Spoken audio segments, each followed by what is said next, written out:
Hello and welcome to all. सभी को सुरेश का हार्दिक अभिनंदन, सबका स्वागत है दिव्य संकल्प आईएएस में। और कैसे हो बच्चों आप गाइस? मुझे लगता है कि आपको वीडियो से भी मिल रहे होंगे प्रॉपर वे में और आपको चीज़ें समझ में भी आ रही होंगी, right.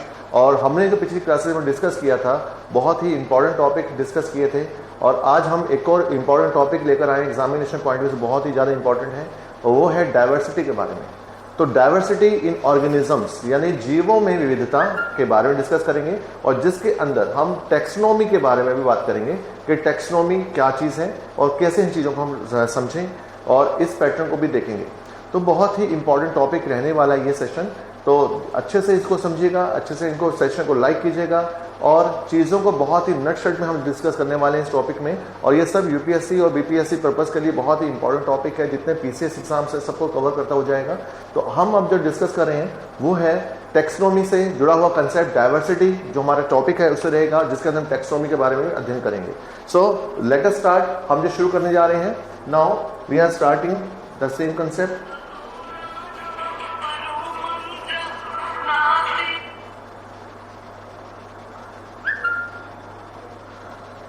Now we are going to start. सबसे पहले आप देखें तो डाइवर्सिटी इन ऑर्गेनिज्म में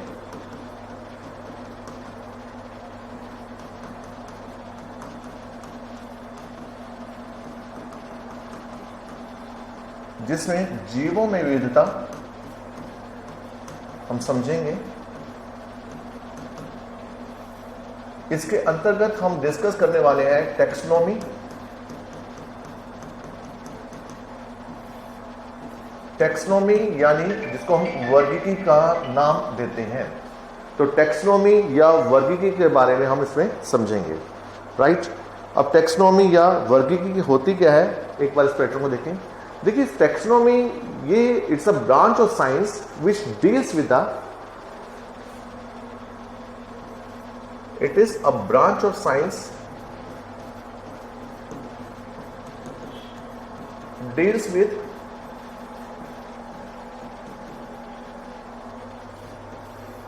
study of organisms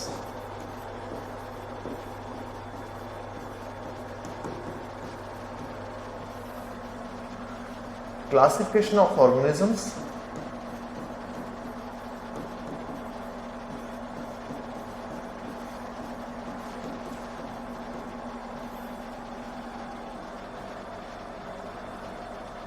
and identification and naming of organism।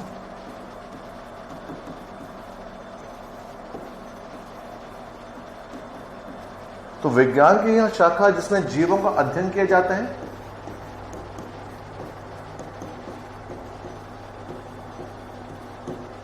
जीवों का वर्गीकरण किया जाता है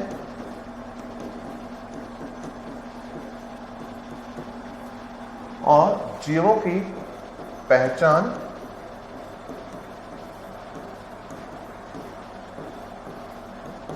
तथा उनका नामकरण।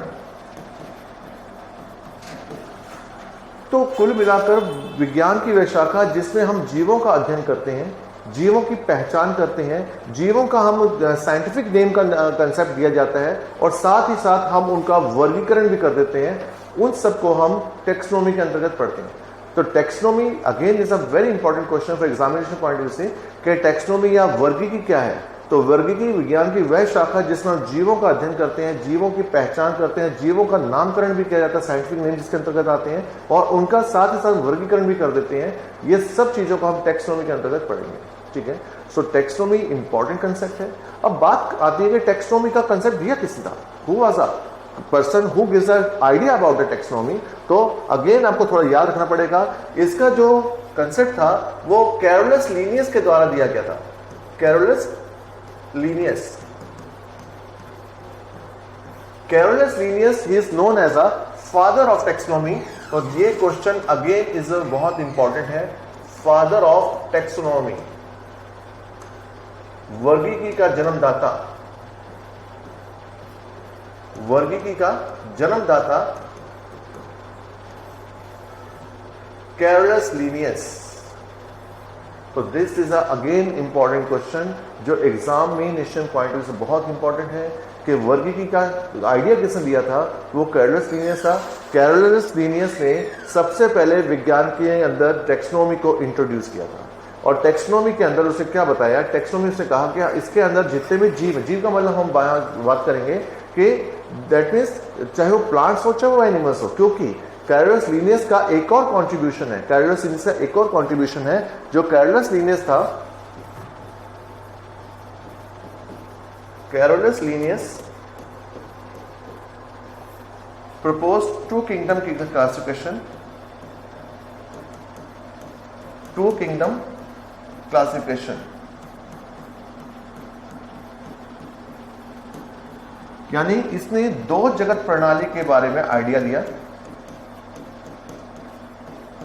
राइट। इसने कहा कि दुनिया में दो प्रकार के जगत हैं, या तो वो एनिमल किंगडम है या फिर वो प्लांट किंगडम है, एनिमल किंगडम या फिर प्लांट किंगडम,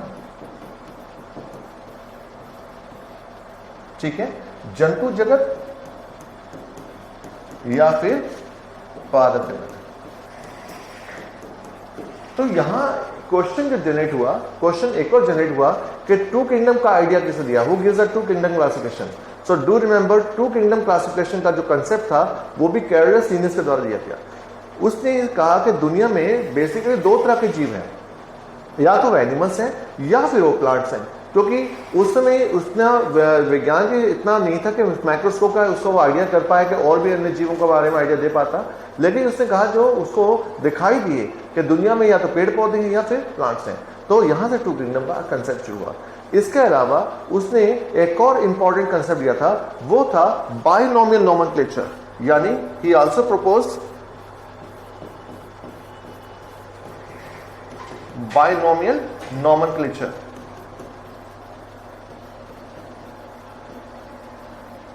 जिसको द्विपद नामावली का नाम दिया गया, जिसको हम साइंटिफिक नेम के अंदर पढ़ेंगे, ठीक है। साइंटिफिक नेम, साइंटिफिक नेम का मतलब है कि जितने भी जीव जंतु हैं, चाहे वो पेड़ पौधे हों चाहे वो एनिमल्स हो, उसके अंदर उनके जो साइंटिफिक नेम्स हैं उनका आइडिया दिया गया, ठीक है। तो binomial nomenclature again is a very important concept कि who propose a binomial nomenclature, तो आंसर फिर से जो जाता है वो रहेगा हमारा कैरोलस लीनियस। तो कैरोलस लीनियस का ये एक और कॉन्ट्रीब्यूशन था।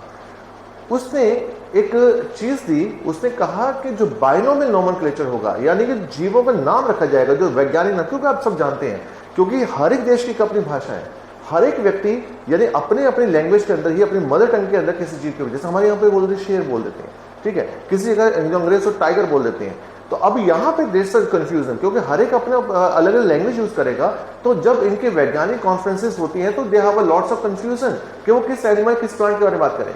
तो इसके लिए कैरोलस लीनियस ने अपना एक आइडिया दिया। उसने कहा कि जो जीवों का नाम होना चाहिए, जो पेड़ पौधे एनिमल्स होने चाहिए, इनके जो नाम होंगे they should be in a coded language. इनका एक आइडिया दिया कोडेड लैंग्वेज का होना चाहिए कि इनका वैज्ञानिक नाम होने चाहिए, साइंटिफिक नेम होने चाहिए। और साइंटिफिक नेम रखने के लिए उसने दो शब्दों पर चयन किया। उसने कहा कि इनके अंदर जो बाइनोमियल नोमेनक्लेचर रहेगा, और बाइनोमियल नोमेनक्लेचर के अंदर, बाइनोमियल नोमेनक्लेचर के अंदर जो रहेगा पार्ट हमारा, दैट मीन्स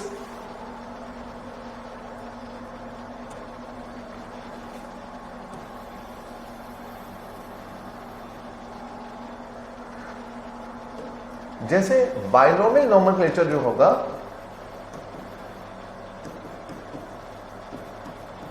इनके अंदर दो पार्ट होंगे, इनके नेम में दो पार्ट होंगे। वन जो पार्ट होना चाहिए बाइनोमियल नोमेनक्लेचर में वो होगा दैट इज जेनेरिक पार्ट, जिसको हम जीनस कहा जाएगा, और दूसरा नाम का जो पार्ट होगा वो होगा species. Again is a very important question. Binomial nomenclature में नाम के दो पार्ट होंगे, एक होगा जीनस पार्ट और एक होगा स्पीशीज पार्ट। जीनस जो होगा ये हम इसको कुल या वंश के नाम से जानते हैं, यानी इसमें जो भी जीव होगा, जो भी प्लांट होगा, एनिमल होगा, उसका जीनस यानी कि वो किस कुल या किस वंश से बिलोंग करने वाला है। दूसरा उसका स्पीशीज यानी उसकी जो जाति है इस पर बेस्ड होगा। Again is a very important question, ठीक है। तो यानी binomial nomenclature is consist of 2 part, इनके 2 पार्ट नेम के अंदर है, यानी एक हिस्सा जो रहेगा वो होगा जीनस का और दूसरा जो पार्ट होगा वो होगा स्पीशीज का, यानी एक कुल या वंश, और दूसरा जो है जाति अथवा प्रजाति के ऊपर बेस्ड होगा। So this is a concept जो कि उसने कैरोलस लिनियस ने प्रपोज किया।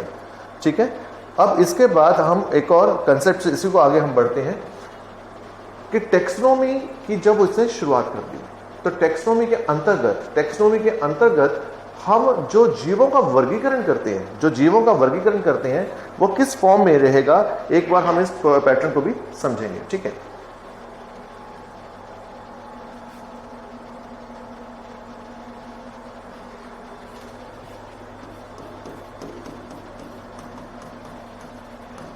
जो टेक्सोनोमी के अंदर यानी वर्गीकी के अंदर जो आपको इंपॉर्टेंट चीजें समझनी है कि टेक्सोनोमी या वर्गीकी में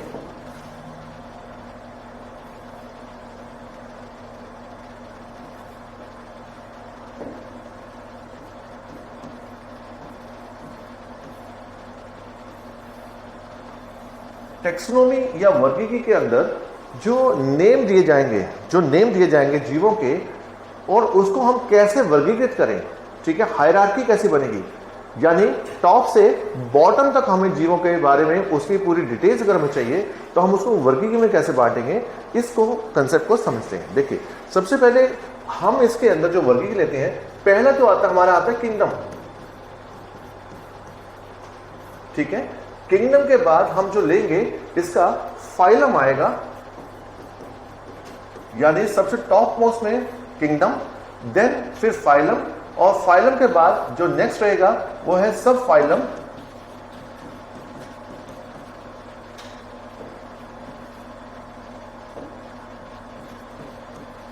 या सब डिवीजन भी हम कह सकते हैं इसको।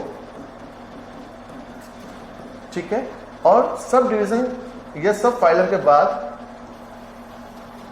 Next is class, then class के बाद ऑर्डर,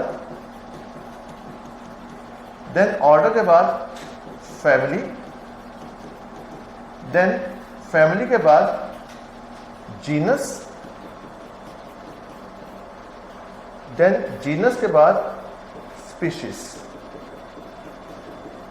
ठीक है, देन अब आप देखें हमारा जो पार्ट है 1 2 3 4 5 6 7 एंड 8, तो यानी कि 8 पार्ट के अंदर पूरा एक टेक्सोनोमी का कैटेगरी आ जाता है। यानी कोई पेड़ पौधा हो चाहे वो एनिमल हो, तो उसका जो नाम दिया जाएगा पूरा उसको बांटा जाएगा उसको क्लासिफिकेशन के अंदर, तो ये पार्ट्स होने अनिवार्य हैं।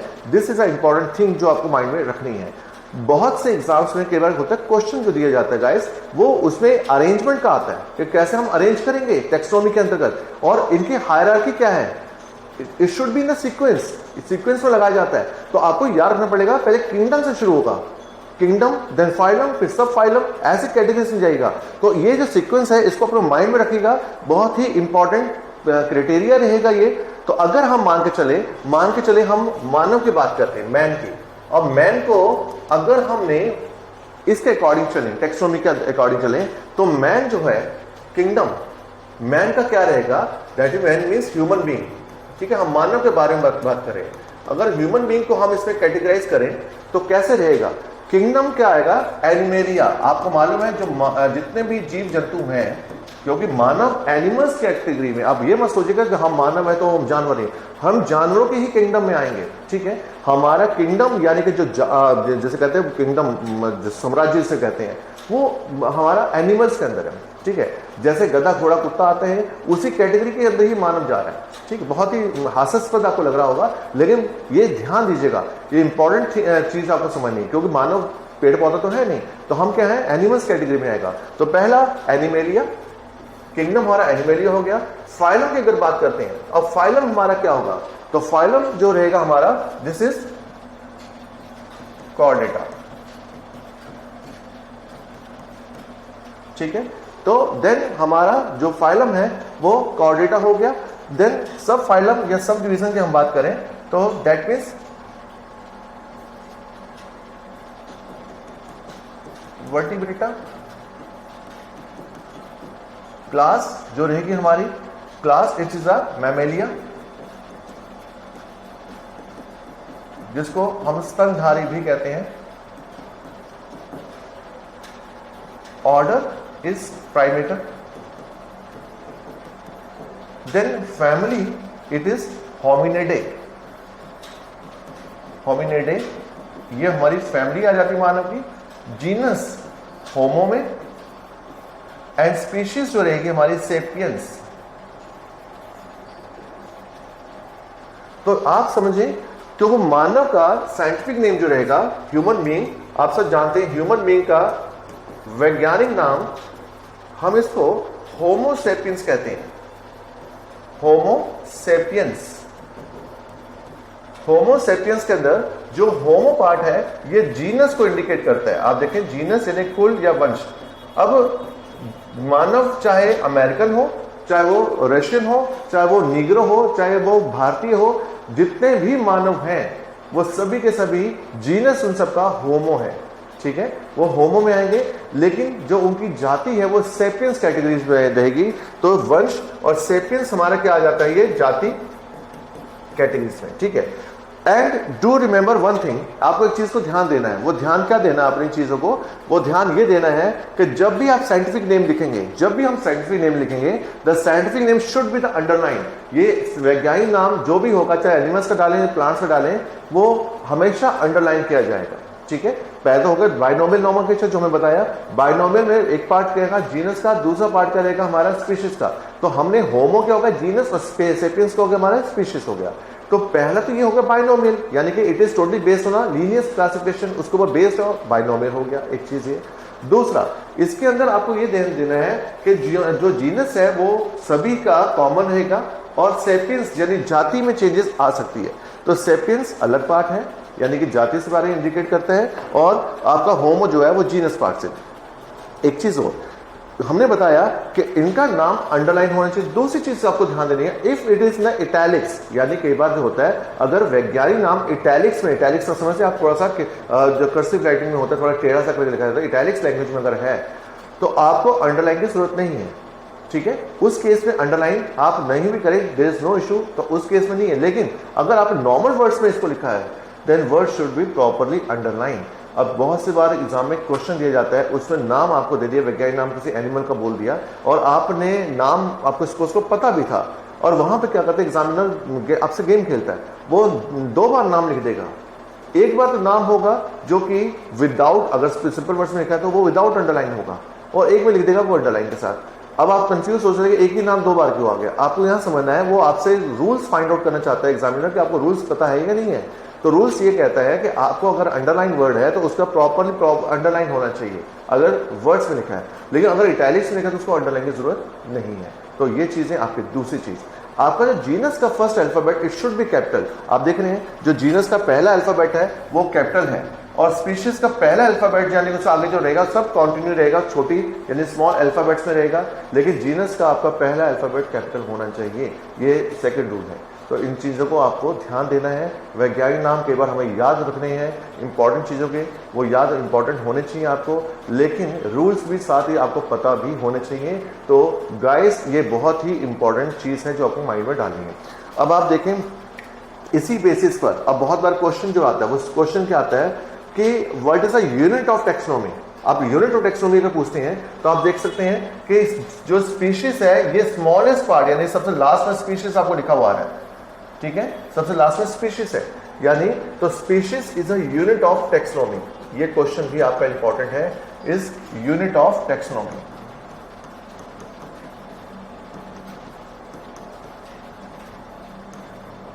यानी वर्गीकी की इकाई,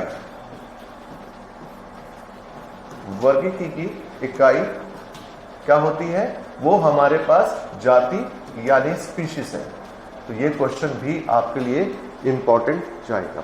ठीक है, तो ये पार्ट भी हमने इसमें इंपॉर्टेंट डिस्कस किया। इसके बाद हम एक और पैटर्न की ओर आगे बढ़ते हैं। अब आप देखेंगे कुछ जो बाइनोमियल नोमेनक्लेचर की बात की। ठीक है, बाइनोमियल नोमेनक्लेचर में हमने बताया कि 2 पार्ट हो गए नाम के। इसी आधार पर कुछ साइंटिफिक नेम जो कि एग्जामिनेशन पॉइंट से इंपॉर्टेंट है, एक बार उसको भी हम अध्ययन कर लेते हैं, एक बार उसको भी समझ लेते हैं। ठीक है, तो कुछ वैज्ञानिक नाम जीवों के और प्लांट्स के हम इसमें समझेंगे। तो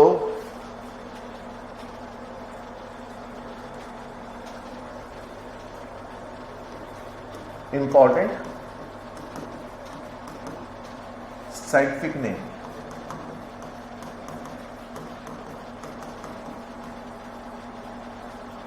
ठीक है, सबसे पहले हम देखें एनिमल्स में साइंटिफिक नेम देखेंगे हम। एनिमल्स में कुछ साइंटिफिक नेम में, जैसे ह्यूमन बीइंग हमने डिस्कस किया, human being is homo sapiens. Homo sapiens ये ह्यूमन बीइंग का वैज्ञानिक नाम है। इसी तरह से ह्यूमन बीइंग के अलावा अब दूसरे एनिमल्स की अगर हम बात करें, दूसरे एनिमल्स में जैसे एग्जांपल हम समझें, कॉकरोच इज पेरिप्लेनेटा अमेरिकाना। ये दो नाम से वैज्ञानिक नाम जैसे बताया, बाइनोमियल नोमेनक्लेचर, पेरिप्लेनेटा अमेरिकाना। इसी प्रकार फ्रॉग राना टिग्रीना।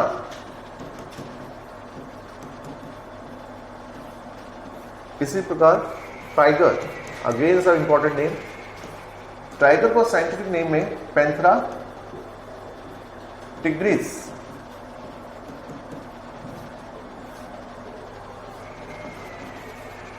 राइट। इसी तरह से अगर हम देखें टेपवॉर्म, टेपवॉर्म जिसको फीता कृमि भी कहा जाता है हिंदी में, फीता कृमि। Right, it is Taenia solium. Right, तो इसको टीनिया सोलियम के नाम से जाना जाएगा। टेपवॉर्म के अलावा और अगर हम देखें दैट मीन्स और किसी अगर एनिमल्स में जो कॉमन आपके लिए इंपॉर्टेंट हो सकता है एग्जामिनेशन पॉइंट ऑफ व्यू से, वो है ग्राउंड वॉर्म,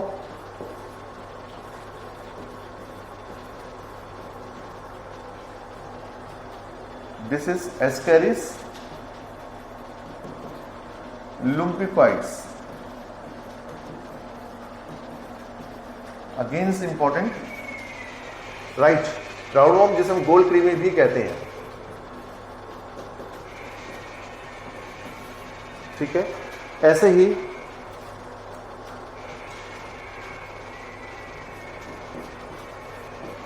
हुकवॉर्म जिसको अंकुश कृमि कहा जाता है,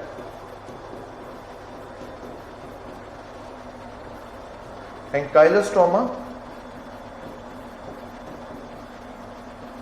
ड्यूडेनलिस।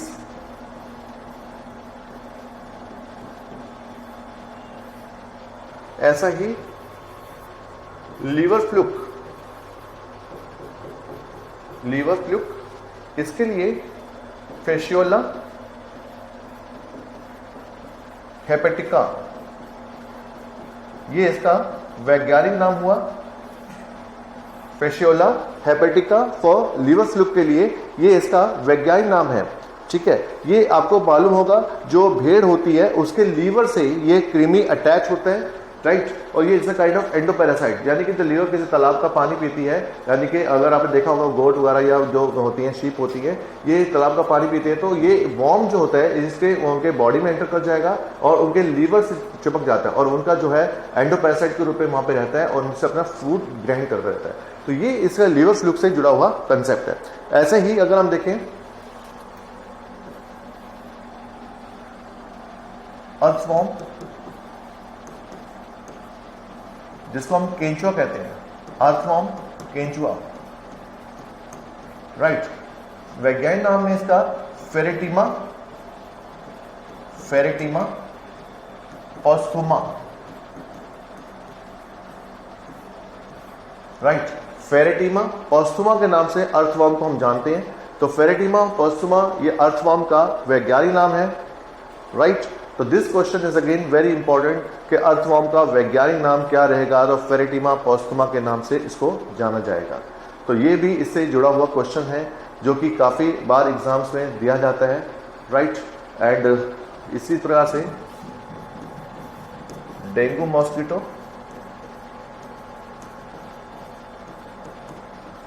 जिसको डेंगू मच्छर भी कहते हैं। तो डेंगू मच्छर का अगर हम देखें वैज्ञानिक नाम तो दैट इज एडिस अजिप्टाई, एडिस अजिप्टाई। तो ये इसका वैज्ञानिक नाम हुआ डेंगू मॉस्किटो का। तो आप देखें ये जितने भी इंपॉर्टेंट जो ऑर्गेनिजम्स हैं जिनके बारे में अक्सर एग्जाम में दिया जाता है, ये कुछ वो नाम हमें लिखे हैं। वैसे तो बहुत सारे होते हैं ऑर्गेनिजम्स, लेकिन हमारा जो मकसद है इंपॉर्टेंट जो ऑर्गेनिजम्स हैं उनके बारे में बताना। ऐसे ही कुछ पौधों की बात करें, कुछ प्लांट्स की अगर बात करें तो कुछ प्लांट्स से भी इंपॉर्टेंट जो वैज्ञानिक नाम रहेंगे, एक बार उसको भी हम देखें।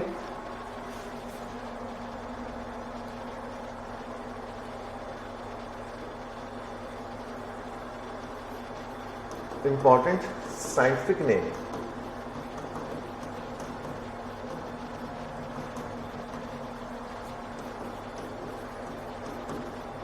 प्लांट्स की बात करें तो प्लांट्स में जैसे प्लांट्स में अगर हम बात करते हैं पी प्लांट का, तो पी प्लांट जो होता है जिसे मटर का पौधा कहते हैं, तो इसको हम पाइसम सैटिवम, ये क्वेश्चन भी काफी इंपॉर्टेंट है। बहुत से एग्जाम्स में क्वेश्चन आया हुआ है कि मटर के पौधे का वैज्ञानिक नाम क्या है, तो उसको पाइसम सैटिवम का नाम दिया जाता है।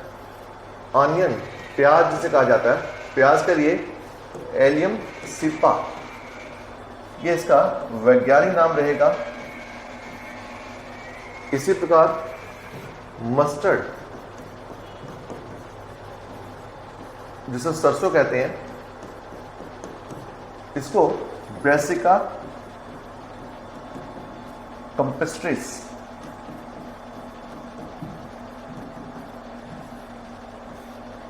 इसी प्रकार राइस चावल ओरिजा सेटिवा, ऐसे ही वीट ट्रिटिकम एस्टिवम। तो ट्रिटिकम एस्टिवम ये वीट का वैज्ञानिक नाम है, ठीक है। तो ये क्वेश्चन भी आपके लिए काफी इंपॉर्टेंट है कि वीट का वैज्ञानिक नाम ट्रिटिकम एस्टिवम, ये भी कुछ एग्जाम्स में आया गया है। इसी प्रकार से मैंगो मैग्नीफेरा, मैग्नीफेरा इंडिका,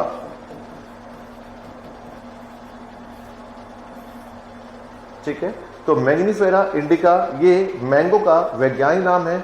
ये भी क्वेश्चन काफी इंपॉर्टेंट एग्जाम्स में दिया गया है। तो ये कुछ इंपॉर्टेंट साइंटिफिक नेम है कुछ पौधों के, और जो कि एग्जाम्स में कई बार रिपीट हुए हैं क्वेश्चन से जुड़े हुए। तो अगेन बहुत सारे हैं, लेकिन हमारा जो मकसद है वो सिलेक्टेड चीज़ों को डिस्कस करना है, तो जिस पे क्वेश्चन एग्जाम में अक्सर दिया जाता है। तो इस टाइप से आज हमने आपके साथ जो टेक्सोनॉमी से बारे में डिस्कस किया, टेक्सोनॉमी से जुड़े हुए इंपॉर्टेंट जो चीज़ें हैं उनके बारे में वर्णन किया, और इसी प्रकार से हम वीडियोस अपलोड करते रहेंगे और इन्हीं टॉपिक्स को आगे लेके आपके जीवों में कैसे टेक्सोनॉमी हुई, हमने एक आपको आइडिया दे दिया। टेक्सोनॉमी के इंपॉर्टेंट साइंटिफिक नेम हमने आपसे डिस्कस किए। इसी प्रकार से हम आगे आने वाली क्लासेस के अंदर हम आपको बायोलॉजिकल क्लासिफिकेशन के बारे में बताएंगे कि कैसे क्लासीफाई किया गया ऑर्गेनिज्म को, उनका क्लासिफिकेशन पैटर्न क्या रहा, तो इसके बारे में हम इसको आपको अवगत कराते रहेंगे। तो आई होप कि आपको ये वीडियोस अच्छा लगेगा। इसको ज़्यादा से चैनल को लाइक एंड शेयर करें, सब्सक्राइब करें चैनल को, और आप ज़्यादा से चीज़ों के बारे में जानकारी लेते रहें, क्योंकि आपके जो इंपॉर्टेंट टॉपिक्स हैं उसको हम सब कवर करते जा रहे हैं दिव्य संकल्प IAS के अंदर। उम्मीद करते हैं कि आपको ये जो है सेशन अच्छा लगा होगा, और मिलते हैं नए टॉपिक के साथ। इसी प्रकार से आपको इंटरेस्टिंग टॉपिक देंगे आपको। तब तक के लिए जय हिंद, जय भारत।